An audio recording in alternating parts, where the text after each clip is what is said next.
ఊహామేఘాలు సృష్టిస్తున్నాను. ఊహామేఘాల? ఏయ్, ఏంటి పాడు పని? ఏంటిది? అదే నేను అడుగుతున్నాను, ఏంటిది? అది సిగరెట్. కిల్లి వేసుకొని ఒక దమ్ములాగితే ఉంటుంది, స్వర్గం స్వర్గం కనిపిస్తుంది. సిగరెట్ తాగనని మాటిచ్చి ఇప్పుడు మళ్ళీ తప్పుతారా? మాటిచ్చానా? నేనా? ఎప్పుడు? అయ్యో రామచంద్ర, మీకు మతిమరుపు అలవాటు కూడా ఉందా? మతిమరుపు అలవాటు లేదు కానీ నిన్ను చూసి మతిపోయే అలవాటు ఉంది. నాకు ఇచ్చిన మాట మీరు తప్పారు. ఎప్పుడు? ఎప్పుడా? 6 నెలల క్రితం మన పెళ్లి చూపులప్పుడు. ఫ్లాష్ బ్యాక్ వెళ్ళండి, తెలుస్తుంది. Flash back? అయితే నువ్వు రా, ఇద్దరం కలిసి వెళ్దాం. అలా చూడు.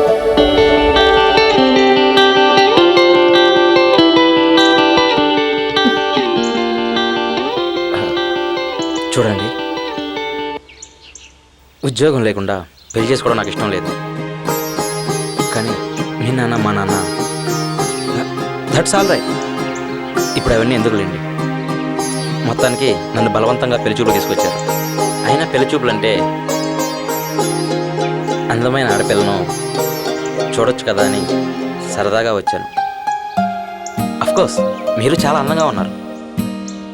తీరా చూస్తే మీరు ఇంటర్వ్యూ మొదలుపెట్టారు. చూడండి, మీకు వంట వచ్చా, వార్పు వచ్చా, అల్లికలు వచ్చా, ముగ్గులేయటం వచ్చా అని తెగమగ పెట్టగా చాలా ఈజీ క్వశ్చన్లు వేయండి ప్లీజ్. అయ్యో రామచంద్ర, మీరు చాలా సరదాగా మాట్లాడతారండి. మీరు కూడా అనేసారా? మా వాళ్ళు కూడా ఇప్పుడు ఇదే మాట అంటారండి. సరదాగా మాట్లాడడం వరకేనా, లేదంటే ఇంకేమైనా సరదాలున్నాయా మీకు? సరదాలా అంటే? అదే సిగరెట్ తాగడం లాంటివి. నవ్వుతూనే ఇంటర్వ్యూ మొదలుపెట్టారు. అయ్యో రామచంద్ర, ఇది ఇంటర్వ్యూ కాదండి. నా కాబోయే భర్త ఇలా ఉండాలని నాకు కొన్ని కోరికలున్నాయి. అవి మీకు ఇష్టమైతే మిమ్మల్ని పెళ్లి చేసుకోవడానికి నాకే అభ్యంతరం లేదు. లేకపోతే మిమ్మల్ని కాదు కదా, అసలు ఎవరిని పెళ్లి చేసుకోను. Very interesting. మీ కోరికలు అంటే చెప్పండి. మీరు సిగరెట్ తాగకూడదు. సిగరెట్లా? అఫ్ కోర్స్ నాకు సిగరెట్ తాగే అలవాటు ఉంది. అయినా మీ కోరిక మంచిదే కాబట్టి మానేయడానికి ప్రయత్నిస్తా. మీరు మందు మరెటువంటివి కూడా తీసుకోకూడదు. నాకు అలవాటు లేదు, కానీ మనుషులు బాధలు మర్చిపోవడం కోసం తాగుతారు. అలాంటి మనుషులను చూసినప్పుడు మాత్రం నాకు సానుభూతి కలుగుతుంది. మీరు పరస్త్రీ వంక కన్నెత్తి కూడా చూడకూడదు. పరాయి ఆడదాని కోసం పరుగులు తీసేంత బలహీనుండి అనుకుంటున్నారా? Okay, next.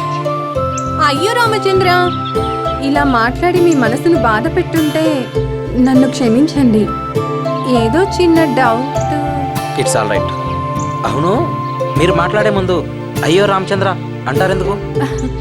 అది చిన్నప్పుడు మా అమ్మ నేర్పించింది. అది అలా అలా నాతో పాటు పెరుగుతూ వచ్చింది. ఓకే ఓకే, అలా పలకటం మీకు చాలా పుణ్యం. నాకు ఎటువంటి అభ్యంతరం లేదు. మీ కోరిక లిస్ట్ అయిపోయిందా? ఇంకేమైనా ఉందా? చివరి కోరిక ఒకటి ఉంది. మీరు మగవారన్న అహంకారంతో ఎప్పుడూ నన్ను కొట్టకూడదు. అయ్యో రామచంద్ర, ఎందుకు అలా నవ్వుతున్నారు? అడగకూడని ప్రశ్న ఏమైనా అడిగానా? పెళ్లి కాని ఆడపిల్లకు ఇలాంటి కోరికలు ఉండకూడదా? ఉండొచ్చు, కానీ మగవారు మీరు భయపడేంతగా ప్రవర్తించరే.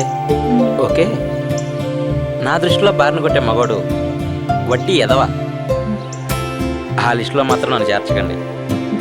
భర్త అంటే భరించేవాడు కాదు, బాధ్యత కల మనిషి.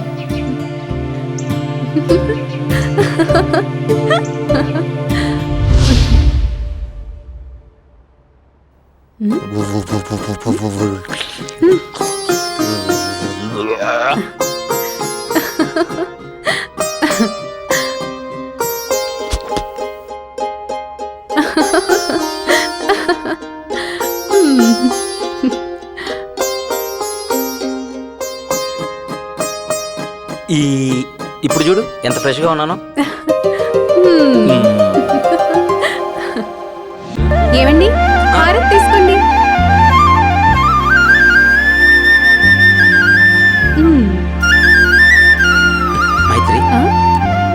రోజుల్లో ఇలాంటి భార్య దొరకటం నిజంగా నాకు చాలా అదృష్టం. భార్య మాటని గౌరవించే మీలాంటి భర్త దొరకడం కూడా ఏ జన్మలోనో చేసుకున్న పుణ్యం. ఆఫీస్ టైం అవుతుంది, టిఫిన్ రెడీ చేయి. అయ్యో రామచంద్ర, అన్ని రెడీగానే ఉన్నాయి టేబుల్ పైన. మీదే ఆలస్యం. వెళ్ళి తిందామా? పద.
మైత్రే, మైత్రే,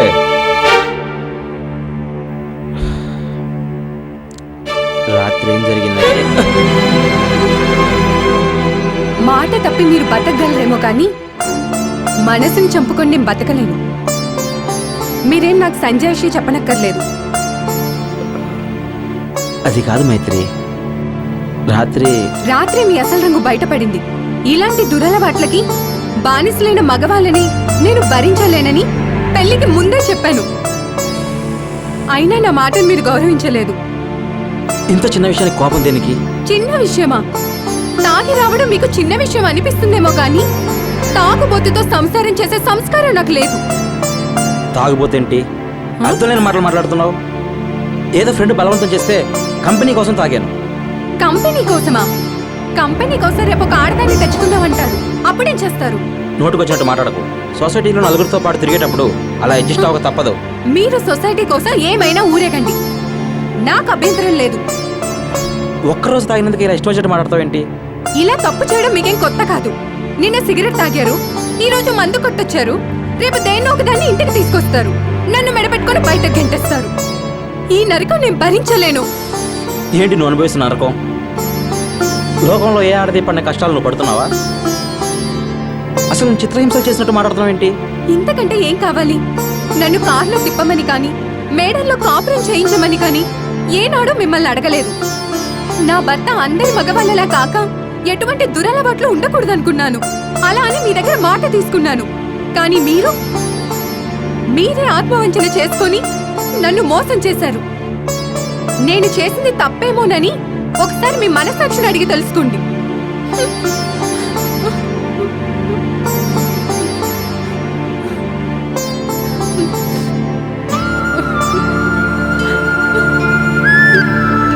మైత్రి, మైత్రి, ఏడవకే, ఊరుకో నాన్న బంగారం. మిమ్మల్ని కట్టుకున్నందుకు నాకు ఏడుపే కదా మిగిలింది. మైత్రి, నా మాట నువ్వే. మగవాడిగా నా పౌరుషం నా చేత తాగించింది. ఇల్లాలుగా నీ బాధ్యత నేను భయపెట్టింది. I'm sorry. I promise you, దీన్ని బలహీనంగా మారనివ్వను. ఇంకెప్పుడు తాగను. నీ మీదొట్టే, సరేనా? నవ్వు నవ్వు నవ్వు నవ్వు నవ్వు నవ్వు నవ్వు నవ్వు. అది నవ్వు నవ్వు. Good morning sir. Very good morning Ravi. రా కూర్చో. ఢిల్లీ నుంచి ఫోన్ వచ్చింది, మన డీల్ ఓకే చేశారట. Very good sir. ఢిల్లీ వచ్చి అగ్రిమెంట్ మీద సంతకం తీసుకోమన్నారు. ఎందుకో ఢిల్లీ వెళ్ళాలని లేదు. వాళ్ళతో నేను పంపిస్తానని చెప్పాను రవి. నన్నా? అవును. పైగా ఆ పార్టీతో కలిసింది మాట్లాడింది నువ్వే కదా. నా తరపున మనిషిగా వెళ్ళి ఈ పని పూర్తి చేసుకున్నారా.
అయ్యో రామచంద్ర, ఇప్పుడైనా రావటం?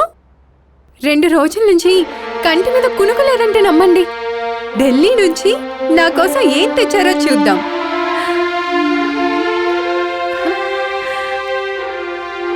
వావ్, చీర, బ్లౌజ్ పీస్ తేలేదా?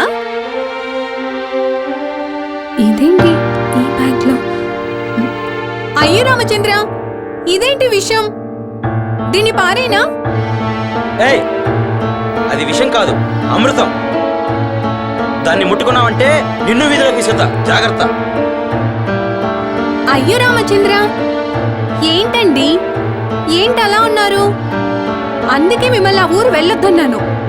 పైగా తాగనని ఆ రోజు మాటిచ్చారు కూడా. ఇప్పుడేమో బాటిల్తో వచ్చారు. వెళ్తే నిజాలు బయట పెడితే ఉన్నా నీ భయమా? అంతేనా?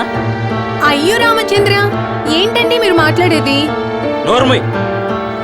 చేసిందంతా చేసి ప్రతిదానికి రామచంద్ర రామచంద్ర అంటావా? నీకు మనస్సాక్షిగానే ఉంటే వాణ్ణే అడు.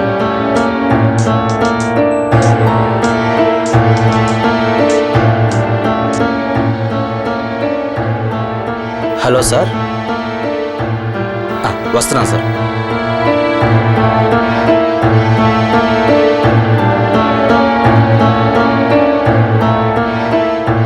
ఏంటినా?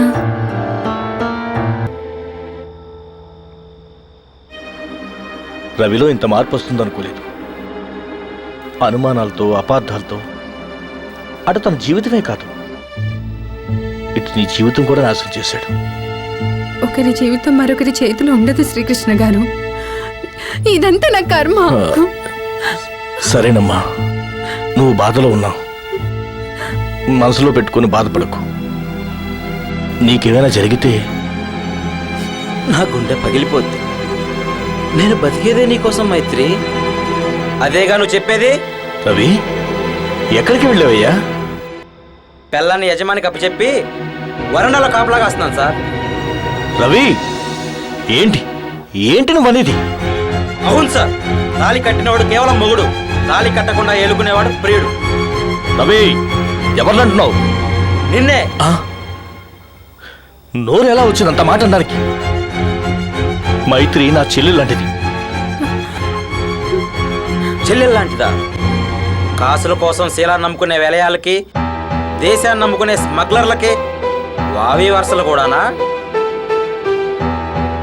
వావి వరుసలు తెలుసుంటే నువ్వు ఈ మాటను, ఇదే మాట ఇంకోడనుంటే నువ్వు కాబట్టి. ఎందుకంత దయ నా మీద? పెళ్ళాన్ని నీకు అప్పచెప్పి నోరు మూసుకున్నానా? వద్దు రవి, అంతంత మాటలనకు, నన్ను చిత్రవచ్చీకు. అసలు నా జీవితంలో జరిగిన సంఘటనలు వింటే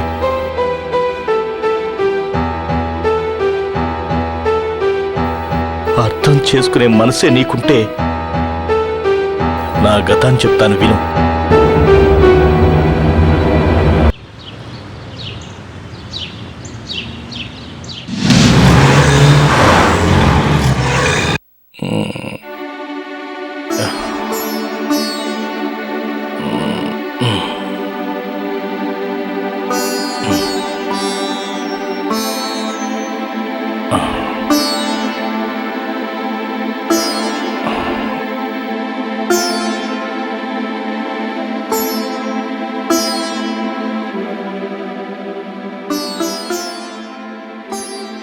గౌరవనీయులైన శ్రీకృష్ణ గారికి, మంచికి మానవత్వానికి ప్రతిరూపం మీరు.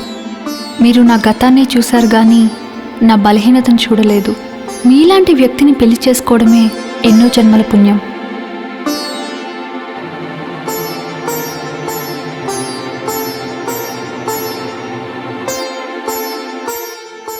మీతో కలిసి జీవించే అర్హత నాకు లేదు. నా బలహీనతను చంపుకునే మనసు లేదు. అందుకే మీ నుంచి దూరంగా కనపడిన చోటుకు వెళ్తున్నాను. జరిగింది ఓ పీడకల అనుకుని ప్రశాంతంగా జీవించండి. మళ్ళీ జన్మంటూ ఉంటే మీ భార్యగానే పుడతాను. ఈ జన్మకింతే. సెలవు. నీ భార్య కాని నేహ. ఇది రవి జరిగింది. నువ్వే అనవసరంగా అపార్థం చేసుకున్నావు. నన్ను క్షమించండి. నా అజ్ఞానంతో రాయేదో రత్నం ఏదో తెలుసుకోలేకపోయాను. అనరాని మాటలు అని మీ మనసు గాయపరిచాను. ఇందులో నీ తప్పేం లేదు రవి. చెప్పుడు మాటలు వింటే ఎవరికైనా పొరపాట్లు జరుగుతాయి. మైత్రి, ఉప్పు కర్పూరం ఒకేలా ఉన్నా వాటి రుచులు వేరేగా ఉంటాయి. మీ రూపాలు ఒకటైనా మనస్తత్వాలు వేరు. మీ ఇద్దరూ కలిసి చల్లగా హాయిగా ఉండండి. అదే నాకు కావాల్సింది. వెళ్ళొస్తానమ్మా, వెళ్ళొస్తాను రవి. అయ్యో రామచంద్ర, ఇంటికొచ్చిన వాళ్ళని ఖాళీ కడుపుతో పంపిస్తారా ఏంటి?